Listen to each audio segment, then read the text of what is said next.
15 సంవత్సరాలు దాదాపుగా ఈ రోజుతో మొదలవుతా ఉంది. ఈ 15 సంవత్సరాల ఈ వైఎస్ఆర్సీపీ ప్రయాణంలో మొట్టమొదటి రోజు నుంచి ఈ పార్టీ పుట్టింది కష్టాల్లో నుంచి పుట్టింది. ప్రజల కష్టాలను వైఎస్ఆర్సీపీ పార్టీ తమ కష్టాలుగా భావించి ప్రజల తరపున వాయిస్ ఆఫ్ ది వాయిస్లెస్ కింద ప్రతి అడుగులోనూ పోరాటం చేస్తూనే వస్తూ ఉంది వైఎస్ఆర్సీపీ. ఈరోజు ప్రతిపక్షంలో మనం కూర్చోవడం కొత్త కాదు. ఈ 15 ఏళ్ల మన ప్రయాణంలో 10 సంవత్సరాలు మనం ప్రతిపక్షంలోనే ఉన్నాం. దీటైన సమాధానం అధికారంలో ఉన్న వాళ్ళకు ఎప్పుడు ఇస్తూనే వచ్చాం.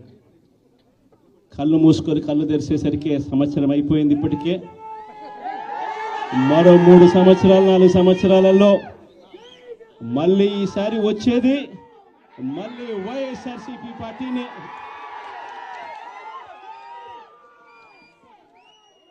ఈరోజు వైఎస్ఆర్సీపీకి సంబంధించిన ప్రతి కార్యకర్త కూడా గ్రామంలో ఉన్న ఏ ఇంటికైనా కూడా వెళ్ళొచ్చు. ఏ పేదవాడింటికైనా కూడా వైఎస్ఆర్సీపీ కార్యకర్త సగర్వంగా తలెత్తుకొని కాలర్ ఎగిరేసుకొని వెళ్ళే పరిస్థితి వైఎస్ఆర్సీపీకి సంబంధించిన కార్యకర్తలకు ప్రతి ఒక్కరికి ఉంది.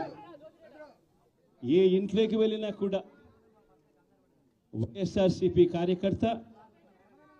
కార్యకర్తను చూసినప్పుడు ఆ ఇంట్లో నుంచి వచ్చే ప్రతి అక్క, ప్రతి చెల్లెమ్మ, ప్రతి అన్న, ప్రతి తమ్ముడు, ప్రతి సోదరుడు, ప్రతి రైతన్న, ప్రతి అవ్వ కూడా వైఎస్ఆర్సీపీ కార్యకర్తను చూసినప్పుడు చిక్కటి చిరునవ్వుతోనే పలకరిస్తుంది. కారణం వైఎస్ఆర్సీపీ ఏదైనా కూడా చెప్పిందంటే చేస్తుంది అన్న నమ్మకం ఈరోజు ప్రతి ఇంట్లో కూడా ఉంది. కాబట్టి ఈరోజు అటువంటి పరిస్థితుల మధ్య ఈరోజు యాదృచ్ఛికంగా విద్యా దీవెన, వసతి దీవెనకు సంబంధించి పిల్లలకు సంబంధించిన అన్యాయాలకు సంబంధించిన జరుగుతూ ఉన్న అన్యాయాలకు సంబంధించిన విషయాల మీద ఈరోజు యాదృచ్ఛికంగా ప్రొటెస్ట్ కార్యక్రమం కూడా జరుగుతూ ఉంది. ఈ కూటమి ప్రభుత్వం వచ్చి దాదాపుగా 10 నెలలుగా వస్తూ ఉంది. ఈ 10 నెలల కాలంలో ఎన్నికల వేళ వాళ్ళు చెప్పిన సూపర్ 6లు, సూపర్ 7లు అన్నీ గాలికి ఎగిరిపోయాయి. వ్యవస్థలన్నీ కూడా చదువులు కానీ, వైద్యం కానీ, గవర్నెన్స్ కానీ, వ్యవసాయం కానీ ఏది చూసుకున్నా కూడా వ్యవస్థలన్నీ కూడా నిర్వీర్యమైపోయిన పరిస్థితులు కనిపిస్తూ ఉన్నాయి.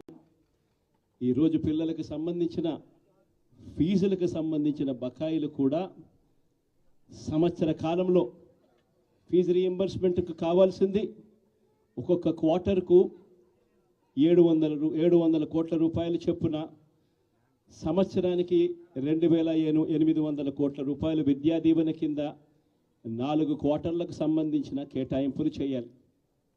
అంటే 2800 కోట్లు. వసతి దీవెన కింద ప్రతి ఏడాది ఏప్రిల్ మాసం వచ్చేసరికి 1100 కోట్ల రూపాయలు కేటాయింపులు చేయాలి. అంటే గత ఏడాది ఈ 1100 కోట్లు, 2800 కోట్లు, ఈ రెండింటికి సంబంధించి 3900 కోట్ల రూపాయలకు కేటాయింపులు చేసి ఖర్చు చేసి పిల్లల చదువులను ప్రోత్సహించాల్సిన పరిస్థితిలో ఈ ప్రభుత్వం చేసింది ఏమిటి అనంటే కేవలం 700 కోట్ల రూపాయలు మాత్రమే ఇచ్చి చేతులు దులుపుకున్న పరిస్థితులు. అంటే 3200 కోట్ల రూపాయలకు సంబంధించిన బకాయిలు పెండింగ్లో పెట్టారు. అదే మాదిరిగా మళ్ళీ ఈ సంవత్సరం 2025-26కు సంబంధించిన ఈ సంవత్సరానికి సంబంధించి ముందుకు పోవడానికి ఈ సంవత్సరానికి సంబంధించిన విద్యా దీవెన కింద 4 కోట్లు, ఈ విద్యా దీవెనకు సంబంధించి ఈ 2800 కోట్లు మళ్ళీ కావాలి. 1100 కోట్లు వసతి దీవెన కింద కావాలి. ఇవన్నీ కూడా కలిపితే మరో 3900 కోట్లు.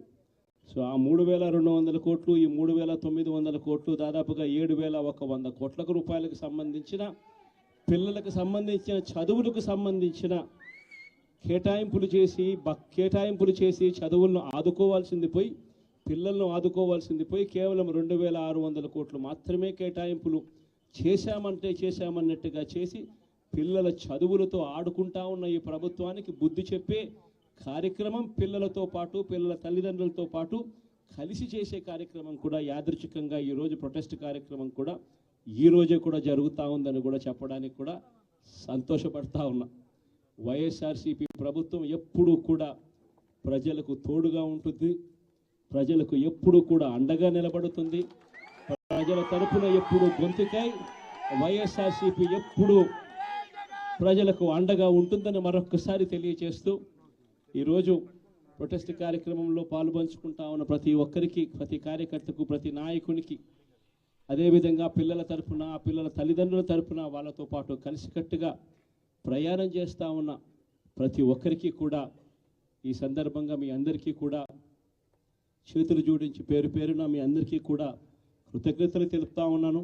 వైఎస్ఆర్సీపీకి సంబంధించిన 15 సంవత్సరం లేక అడుగు పెడతా ఉన్న ఈ సందర్భంలో వైఎస్ఆర్సీపీకి సంబంధించిన ప్రతి నాయకుడికి, కార్యకర్తకు ఈ సందర్భంగా కంగ్రాచులేషన్స్ కూడా మరొకసారి కూడా తెలియజేస్తాను.